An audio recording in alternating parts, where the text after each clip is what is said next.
speaking of frameworks, I'm pretty sure that I'm Bob the Builder. And you build frameworks. I'm a builder in the framework we're going to talk about today, which is about survival roles in the apocalypse. Oh, okay. Yeah. Today is a casual dead, so we'll be doing some life updates. We're going to talk about some options to buy gifts from indie authors and local folks instead of corporations that are the devil, because this is the week to be boycotting them if there's ever a week to do it. And then we're going to be exploring what roles each one of us would play in the zombie apocalypse. This is a long-awaited episode in my own brain. Yeah, it's kind of funny. Can't believe we haven't done it yet. Because while you put together this episode, I was actually daydreaming a very similar topic because it was in research for the book. Yeah. So when I saw this in the notes, I'm like, whoa, Leah's doing a similar thing, except yours is actually based on something, not just random machinations of my adult brain. A framework, I might say. Yeah.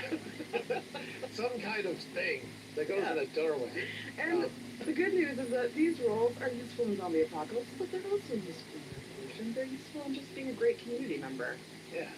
And odds are you're probably already doing it. So it's just about extending it into more difficult circumstances and thinking about how you could be a little more prepared to do that in a zombie apocalypse and other forms of apocalypse. Yeah.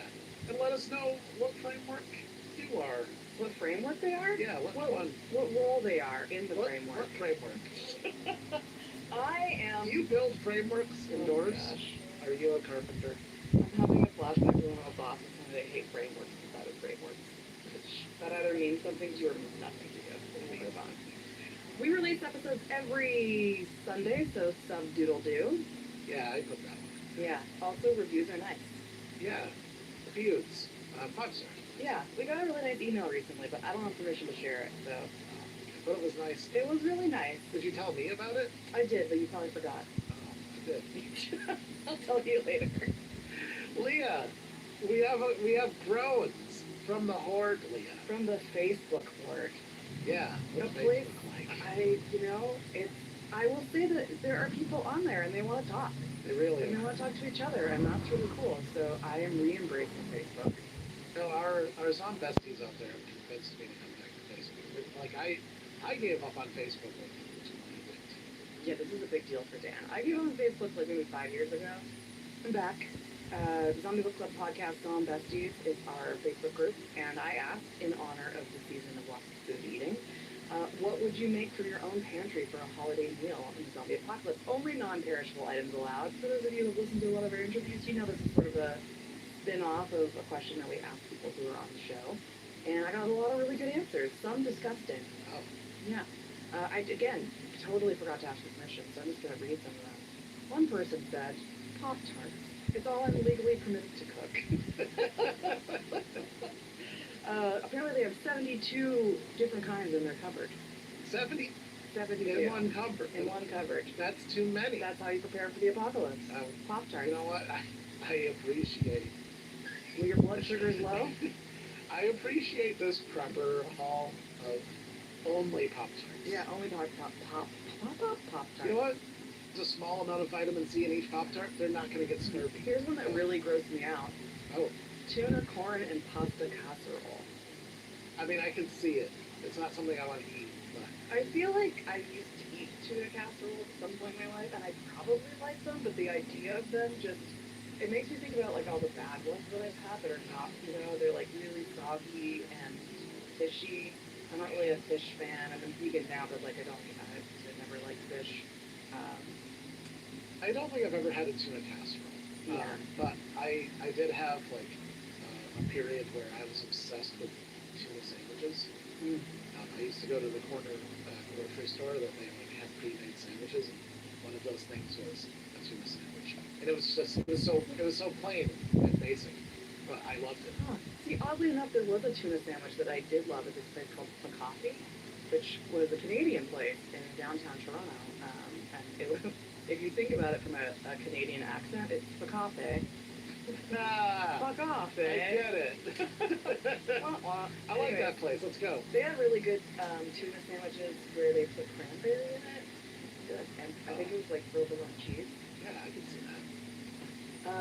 Okay, another one, wild turkey and rice soup.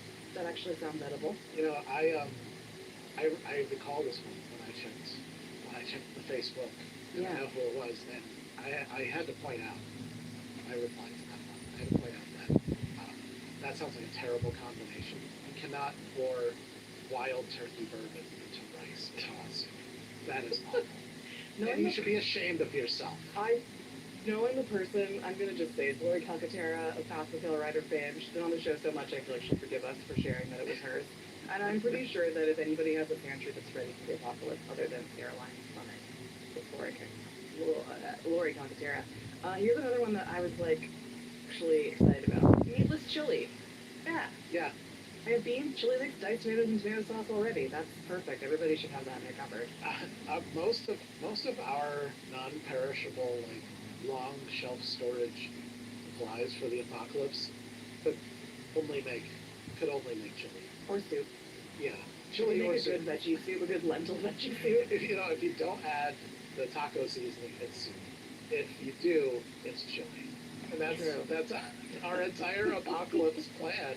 Is to just sit down here in the bunker and eat chili.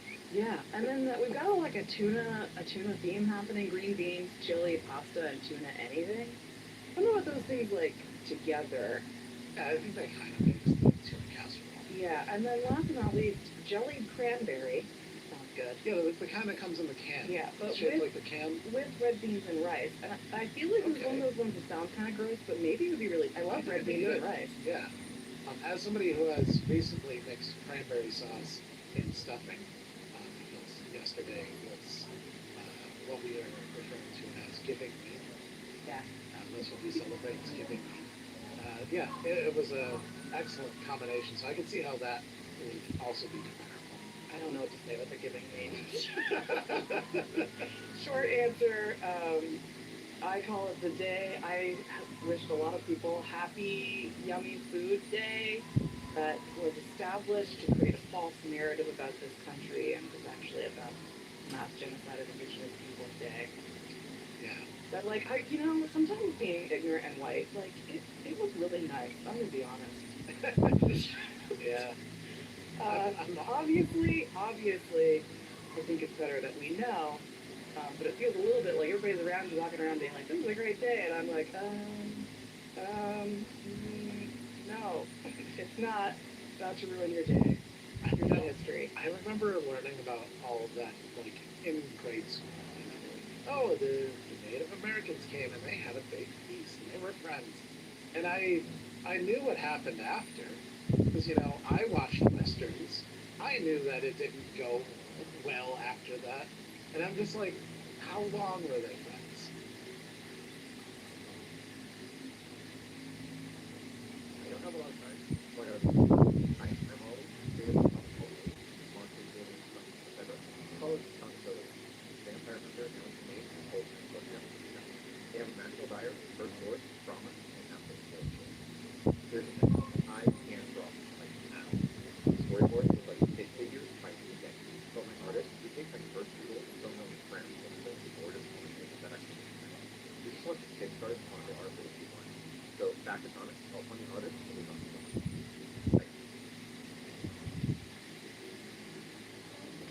not very long, and that was after the disease of Europeans wiped out a huge number of the Wampanoag. Yeah. And they decided to help the folks out, and then those folks decided to mass murder them and keep their scalps. Yeah, and I'm like, I love that you're trying to sell me on this, like, they were friends thing, but, like, a year later, they were killing each other, so. Do you know when the myth was really started? Like, more, I don't know what started, but, like, really established in American history? Can you take a guess? It's got to be really recent. I'm going to say 1896. I don't know the exact date, but I know Abraham Lincoln helped to solidify it because we needed a national myth to make us all feel better after fighting with each other about the other form of genocide that was happening through enslavement of African peoples who were brought over against their will. So we were like, you know what? Let's take another horrible thing that we continue to do in this country to, like, make everybody feel more okay about the war we just fought against each other. Let's whitewash it. Literally, because it's not for anybody else, really. Like, it was, it's white nationalism, essentially. So, this episode is not about the history of Thanksgiving, but I highly recommend if you don't know a lot about it and you're like, whoa, these people are super weird and left-wing, just read about it. It's a great book by Roxanne Dunbar Ortiz called An Indigenous People's History of the United States. You'll get all the information you need there. Yeah, read that book. Yeah.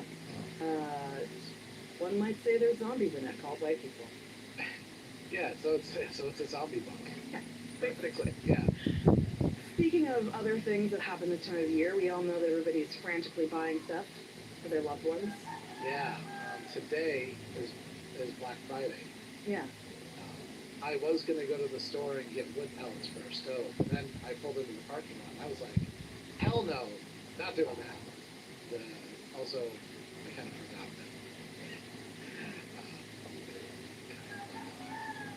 that. A boycott? A boycott. Yeah. The boycott doesn't include things that are required to live.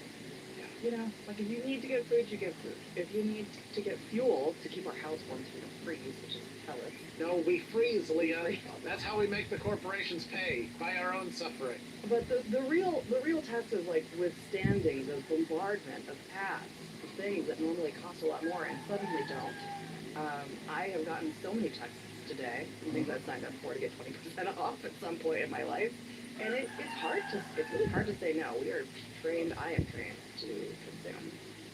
So what we did as an antidote for this, for ourselves and hopefully for some of you, is we're creating a holiday guide this week to support zombie authors in the age of AI and corporate overlords. Because there's a lot of great stories out there that are written by humans, not AI. And a lot of them are from like different subgenres. So even if people you love are maybe not like zombie apocalypse fans, the point of these threads we're posting on Instagram is to compare zombie books that we know and love to comparable other genres. So like if you like thrillers, read Joe Salazar's The Dead Weight, for example. If you like murder mysteries, read Talc by Jenna Crispont. So that's what we're basically doing. We're going to give you a whole list every day with different themes for your loved ones. So that you buy for them and just for yourself. Yeah. And just staring at me vacant. Life updates today. That was unintelligible. Life updates, Dan. Life updates. We have life updates. I have a big life update. You're going to show today. Yeah. Okay. I have many. Everybody prepare yourself. Unemployed. Yay! We're a household of 2 unemployed people right now. Yeah, Dan, can you insert an air horn after that? Yeah, I'll just do an air horn. I'm like just as good as this sound effects. I'm really good at air horns. So yeah, me being unemployed is a normal thing that happens every single year. I'm a seasonal worker because I do paving, and when the snow falls, it makes it hard to pave and dig holes because of ice. And I am happy to take that time off after an entire 8 months of 14-hour days. Grinding. We were watching Furiosa. What is the whole Fury Road? Furiosa? Yeah, well, there's like a, What's the movie called? a Mad Max saga, a Mad Max saga. Yeah, so picture Mad Max Saga, and there's all kinds of horrifying things happening. Very large machines that you wouldn't want your loved one to be in. Yeah. And Dan's like, yep, that happened this summer. That doesn't make me feel very good about the Yeah, I mean, I'm watching Furiosa, and like there's people like crawling around underneath trucks while they're driving them, battling, throwing like fireballs at each other. Things are breaking. People are getting sucked under wheels. There's wrapped up in explosions. chains. And I'm like, kind of like work. That feels like a normal day to me. Great movie, though. I'm not usually a huge fan of action, but I really enjoyed that film.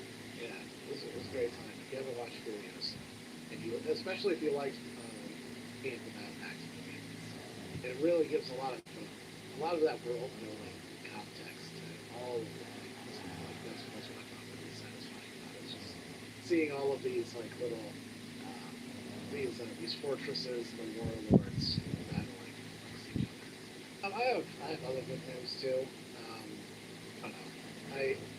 It's something that I don't want to go into great detail about, but I got really good news from the VA about my disability claim, which make life really good for me.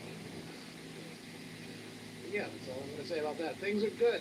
Yeah. Things are going on my way. It's acknowledging very significant harm that were done to you in your time in the U.S. military. Yeah, you've seen me walk.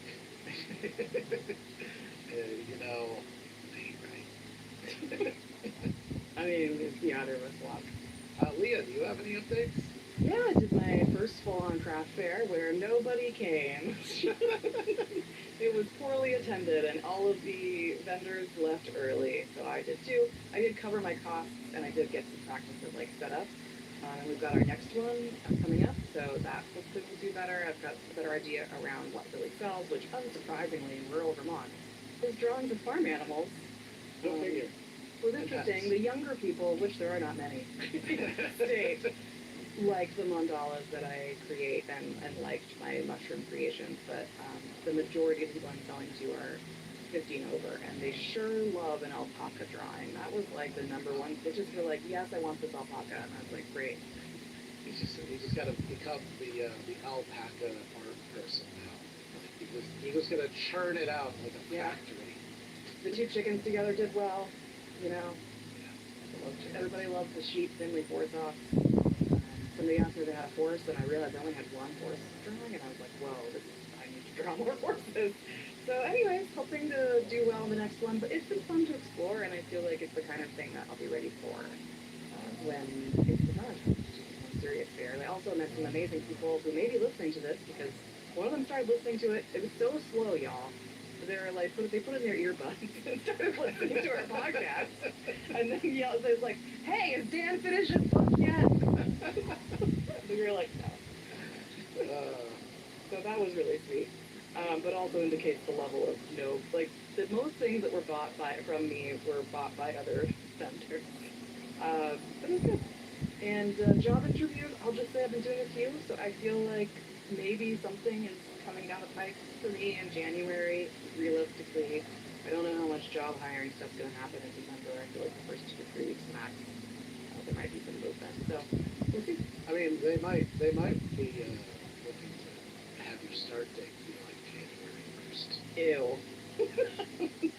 I want the first week. I agree, but I mean, I'll take it if it's a must. Like I'll do it. The strategic thinking is beginning of the year, so start off fresh.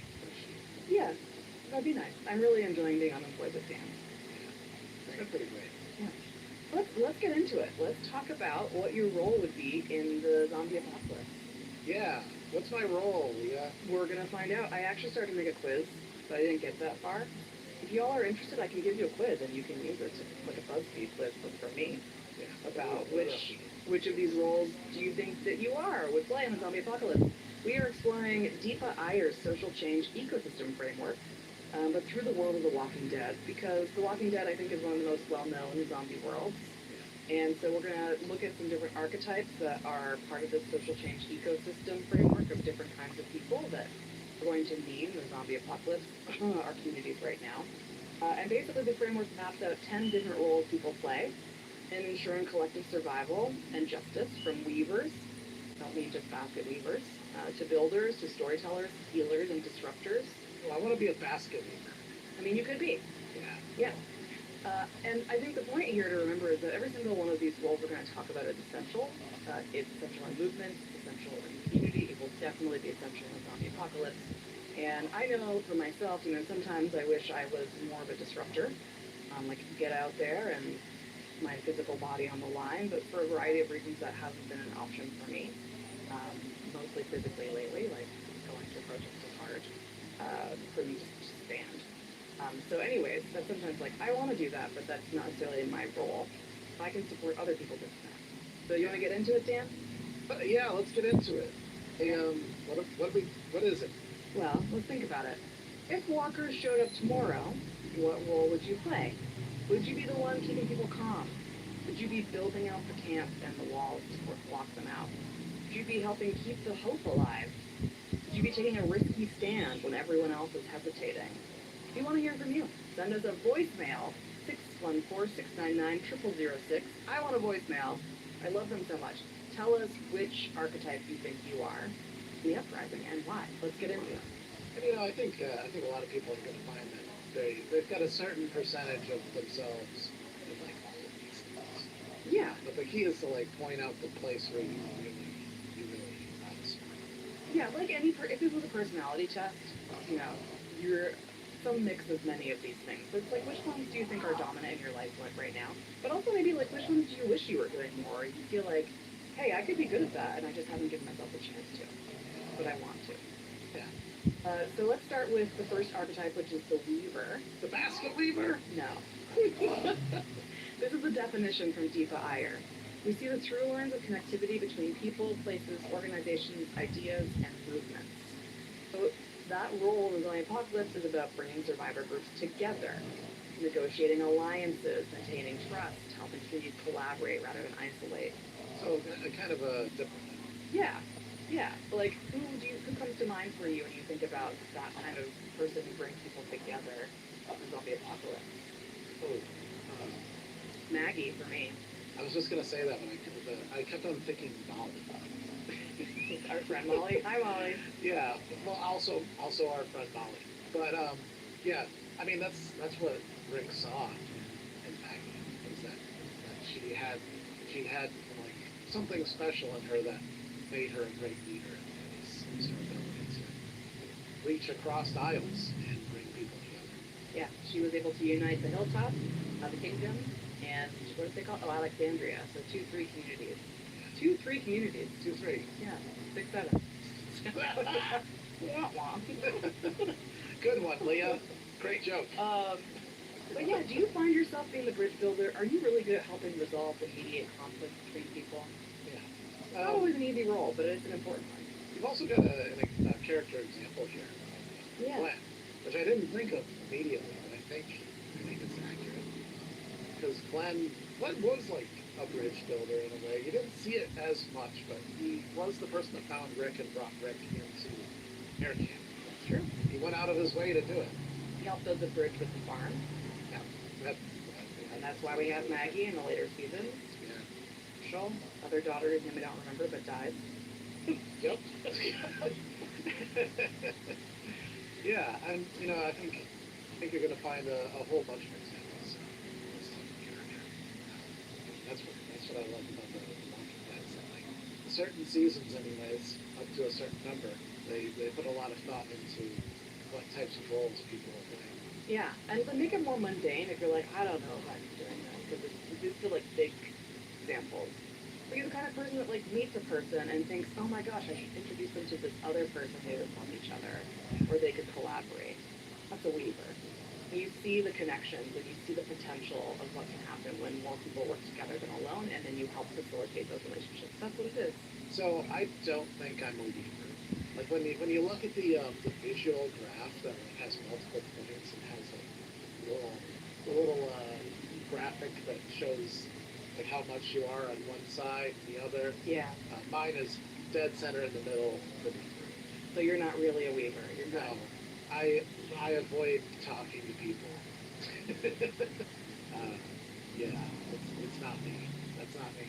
Yeah, I think I'm a little bit more of a weaver. Definitely. I think I would put myself, like, that would be one of my stronger ones. I don't think it's my strongest because I do have deep introvert vibes, and things like going to conferences, I hate them because I really appreciate, and maybe the facilitator in me is a bit of a weaver because, like, if I can orchestrate an event where there's like a purpose and a thing that you're doing together, it's not so scary, but like you put in a room with a bunch of people to just talk to, please God, no, don't make me do it. I feel the can, same but I don't want it. But I do think that you have a special knack, that especially I don't have. Yeah, I mean, I'm definitely the connector in our community between you and I. Yeah. I do all of the emotional labor with our neighbors. Okay, next one. I do the aggression with our neighbors. All right, so low for Dan on the Weaver, me sort of moderate. Experimenter. Okay. This one immediately sounds to me like you, curious if anybody else listening feels like they're an experimenter. We innovate, we pioneer and invent, we take risks and course correct as needed. So in the zombie apocalypse, that could be things like improvising tools, weapons, medicines, farming solutions, communication systems, trying different kinds of survival strategies. Yeah, I think this definitely rings pretty true for me. Yeah, in the past, I've done a lot of did a lot of electronics stuff. I built a race car. I do a lot of stuff. I also just like to experiment. I think specifically, like, for example, I know one of these episodes back there we talked about the pool debacle where Dan put the pool on the side of a hill, and I said, like, sign it, Dan, this isn't going to go well. All the water is going to be on one side, it's going to collapse. Dan was like, but I gotta know. That's, like, maybe the downside of the experimenter sometimes is, like, you know, that, like, you gotta blow the thing up to know it will blow up. Yeah. I don't know if that necessarily is going to help in the apocalypse, but you know what? I'm not afraid to fail. Yeah. That's one thing. I'm not afraid to do something the wrong way just to know that it's definitely not the way you're supposed to do it. And you also course corrected as needed, because when that happened, I saw you go and start shoveling dirt on the lower part of the hill to try and make it level. Very much. It helps it start, you know, a little bit. But I think the classic character in Walking Dead, who we're going to have a whole conversation about, was Jack Callahan in a couple of weeks, the author of Zombie Nerd and the Half-Term Harrowing, in the upcoming Weird Water, is Eugene Porter, one of your favorite characters. Yeah. So what does Eugene do that exemplifies an experimenter? I mean, Eugene is a big brain nerd. Who likes to tinker. Yeah. He is the apocalypse version of Bill Nye the Science Guy, or Mr. Wizard, if you're old enough to know who that is. He's got a wealth of scientific and engineering knowledge in his brain. And who knows why? We don't actually know what Eugene did. Actually, I think he said that he was a high school science teacher. But like, he has an obsession for gadgets, electronics, science. Yeah, he gets the radio up and working. Yeah. Talks to other communities, which is also a Weaver thing. Sort of accidentally fell into being a Weaver in that moment. Yeah, he's not a very good Weaver, though. No. But he can accidentally do it from time to time. Yes. But yeah, he figured out that he was making bullets. You know, he was showing off to the women Negan's harem, for lack of a better term, in the sanctuary by like making stuff blow up for them. My favorite thing is he had a nitrile glove that he filled with hydrogen, and he needed to light a candle because he was going to make it pop, blow up. He says, "No, light this candle," and they're like, "Whoa, that's so cool!" And he's like, "No, really, I have to light this candle." Next one, number 3, frontline responder. Yeah. If you're a frontline responder, it means that you address community crises by marshaling and organizing resources, networks, and messages. You lead the defense during attacks, coordinate evacuations, ensure everyone knows where to go and what to do during emergencies. Yeah, I think this is the one that comes to me like instinctually over intellectually, because I do sometimes have part of me that comes out, usually in the time of crisis. A lot like our example character here, Abraham. Like, you're compelled to act.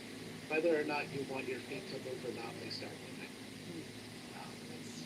That's definitely me. Like, I don't think it's a good idea to be the frontline responder if you want to survive a zombie apocalypse, but I have no doubt that zombies are walking up the driveway. I'm going to be running out whatever I can grab in my hand to bash their heads in. I'm going to be mad at you and try to make you coincide and hide. But it is true, like without getting into details, you have helped people in your family with like very serious crisis, and you were the one that was essentially holding it together and making sure everybody had what they needed. So the example here is one of your favorite characters. So no surprise that these back-to-back that you really relate to are also some of your favorite characters in The Walking Dead. Yeah, well, I relate to them the most. The best example I can think of for this frontline responder, Abraham, is this scene, and I think season 6. And he goes out. He's just become part of Alexandria. He's having a hard time finding his place where he fit. So he goes and volunteers to be part of this crew that's going to try to get these steel plates to go reinforce part of the wall. They're going to continue building the wall upwards. And zombies show up, and these people who have lived inside the walls for such a long time they all panic and scatter. And he's the one that runs forwards towards the zombies to save somebody that got left behind. And from that point, they saw how much of a leader he was in that specific way, and they wanted him to be the foreman. Yeah. Because not only could he respond, not only was he capable of the construction aspect of the job, but like he was also able to give commands to people who were in fight or flight mode and flighting. Yeah. And got them to turn around and actually fight the zombies with him while he was taking point and taking out the larger amount of the zombies. Yeah, you know who I think we personally know that's a bit of a frontline responder? It's an author. Visited recently. Alice B. Sullivan. Yeah. I'll never forget. Oh. Us having a lovely fire and a bunch of sparks exploding like unexpectedly, and our old dog Nero, they passed away recently, like walking towards it for whatever reason, and Alice just, without any care for her own life, like literally shielded Nero. Yeah. That's a frontline responder impulse, if I ever saw one. Yeah. Number 4, visionary. Imagine and generate our boldest possibilities, hopes, and dreams, and remind others of our direction. It's the person who keeps the hope alive, who makes the point of like, this is why we're doing this in the first place, and that things can be better. Let's work towards that. You help people remember why survival matters. You guide long-term community direction. You inspire collective purpose. Yeah, I think I'm a bit of that. Yeah. That's kind of my thesis to the zombie apocalypse. It's like, look, yeah, the zombies and everything, and being hungry, and not having electricity, and having the, shit in the bucket. That sucks. But you know what? We're working together towards a better future without the zombies. This reminds me, we still haven't had our episode about flipping in the apocalypse.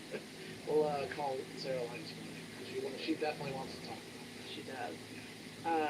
Yeah, this is the person, I think you do have some visionary in you. I think a lot of the zombie author friends that we know have some visionary vibes.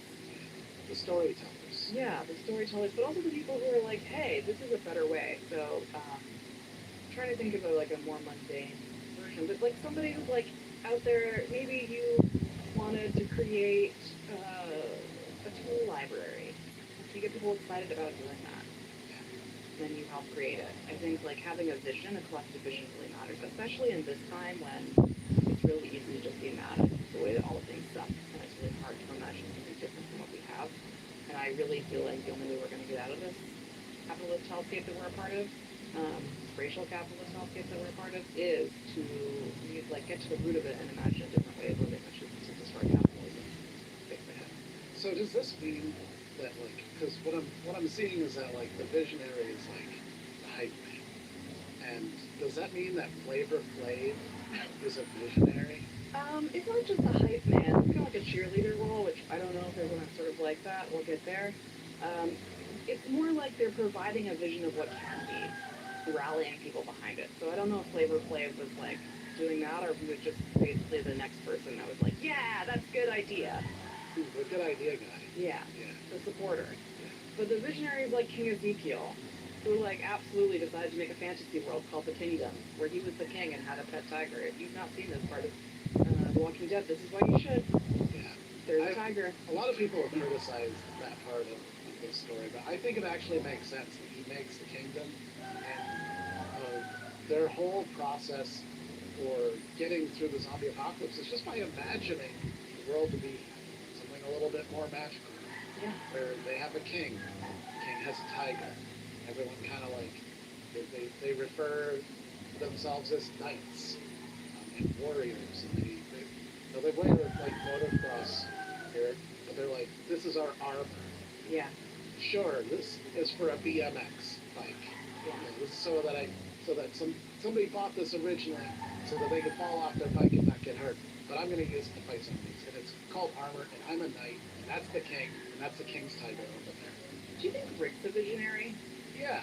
At certain points. He certainly loses hope at different points. But I think, Oh, you know who else was a visionary was the original builder of Alexandria. That's a very classic That's right. visionary. Yeah. What was her name? Diana. Diana. Yeah. She was also the weaver. Yeah. Not a frontline responder. No. And again, you don't have to. That's just a reminder, right, of why we hate each other. You are likely not going to be good at all of these things, Yeah. but somebody else will be. Yeah. If you team up with these 10 people, you'll do it good.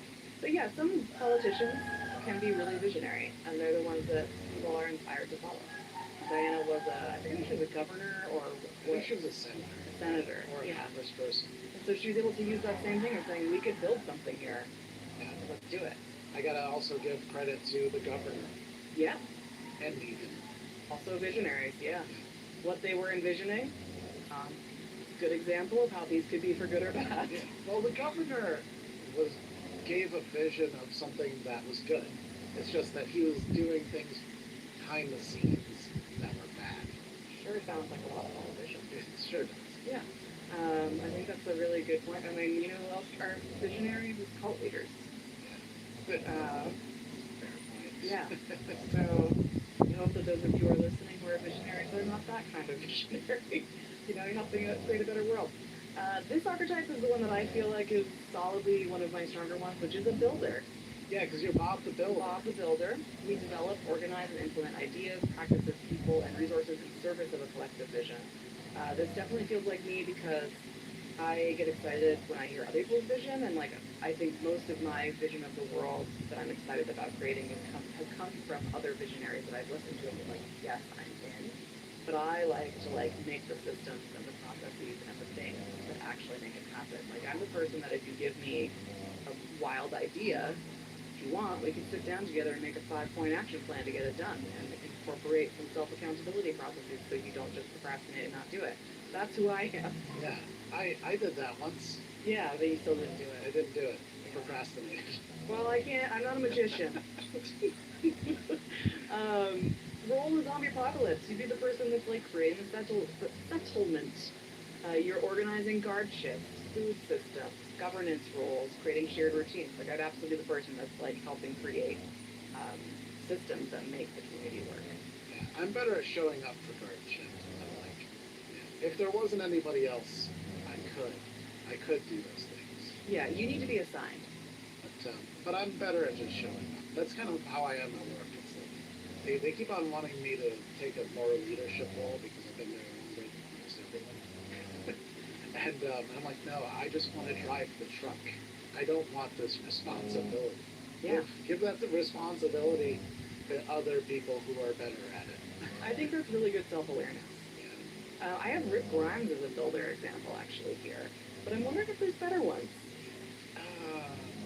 Again, I think that Diana, not Dandria, is closer. You know who was good at all of these things, like implementing ideas and practices, collective vision. Somebody that doesn't get mentioned very often in the Walking Dead universe, just Dale. Oh, yeah. Dale was kind of like the original leader. Like even after Rick showed up, he was kind of still the leader, even though Rick was the leader. Yeah.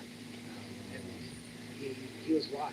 He had a lot of, he was also like a diplomat as well. He was bridging gaps. He was making relationships with people. Yeah. I think that the builder can get a bad rap because sometimes it's very similar to being a manager. Again, these could be good. You could be good at this or bad at this. Bad version of this is to just make people do everything that you want them to do. You tell them, you go do this and you go do that. The good version is you work with people to figure out what they're good at, and then you collectively create systems together. You see this in Rick Grimes in the later seasons a lot more. Like, you see him identifying Maggie's strengths and convincing her to go to the hilltop and try to help. Yeah. He sees the potential in Daryl and sees it behind. I want to say this. He's pushing Daryl to be a leader at the sanctuary, which Daryl hates. He just wants to ride his motorcycle and live in the woods. but Rick knew that he had leadership qualities. Absolutely. You ready for number 6? I'm ready. caregiver. We nurture and nourish the people around us by creating sustaining community of care, joy, and connection. It's about making sure people rest, eat, breathe, stay connected to hope, and interpersonal conflict and morale. So this is not a healer in the physical sense. This is someone who's just having a bad day. Like, imagine the person, okay, you've had one of the shittiest days. Who are you going to reach out to? Probably somebody who has strong caregivers. I'm going to reach out to Lena. I do think I have this one. Yeah. But I do have an urge to nurture and nourish. I love making sure people are taking care of themselves and are okay and happy. And I'm going to make sure everybody gets a bowl of soup at the end of the day. Yeah. Beth. Oh yeah, that's her name. Maggie's sister Beth. Who dies later. Who dies Yeah. later. We don't see a whole lot from her until later when things don't go well for her. But the times that we do see her, she's babysitting Judith. She's singing around the campfire.